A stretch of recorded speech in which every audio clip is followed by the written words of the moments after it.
he also had 7 sons and 3 daughters.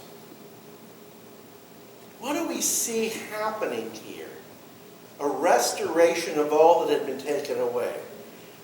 God is a God of restoration. He not only takes away, but He gives back. God restores that which He removes. Maybe not in the same way, but God is doing a mighty work. Nowhere in all the land were there found women as beautiful as Job's daughters. And their father granted them an inheritance along with their brothers. That's significant.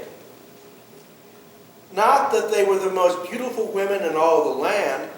That is significant. But the fact that Job included his daughters in the inheritance. Men didn't do that.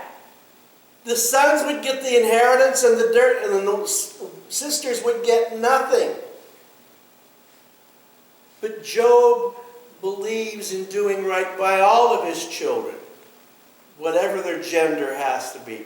And so he blessed the daughters just as he blessed his sons. Legally, he didn't have to do that. Morally, he didn't have to do that. But spiritually, he knew that was right before God.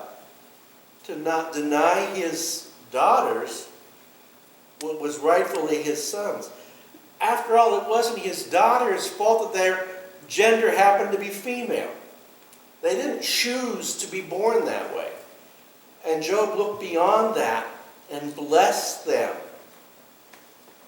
After this, Job lived 140 years. He saw his children and their children to the 4th generation. And so Job died an old man and full of years. I guess so. 140 years. That's beyond when he went through all of this. So he lived many, many years.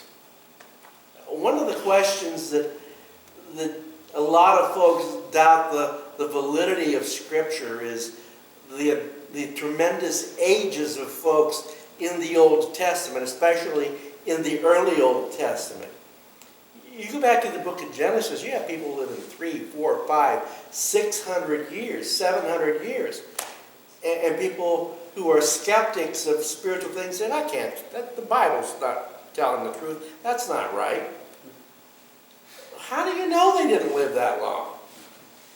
I have a theory, and it's just my personal theory. I don't know if this is theologically provable or not. But my theory is that in the very beginning, before sin took root, lifespans were very long. And the more sin crept into humankind, you see the lifespans decreasing and decreasing and decreasing.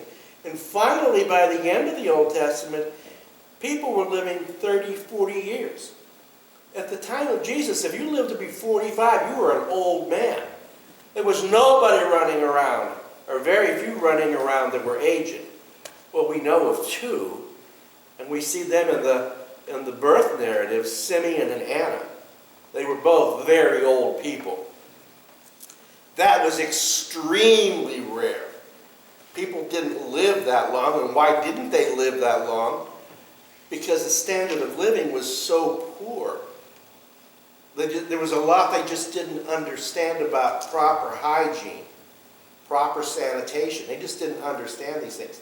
So you see the decline of the ages, and that's as sin becomes more and more prevalent.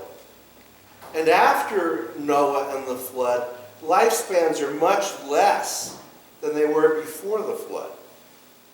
It's just a personal theory, I don't know. And that's all I've got today. We begin in the Gospel of John next Sunday. So we move into the New Testament. Look forward to John. And thank you for being here and praying God's blessings upon our worship service.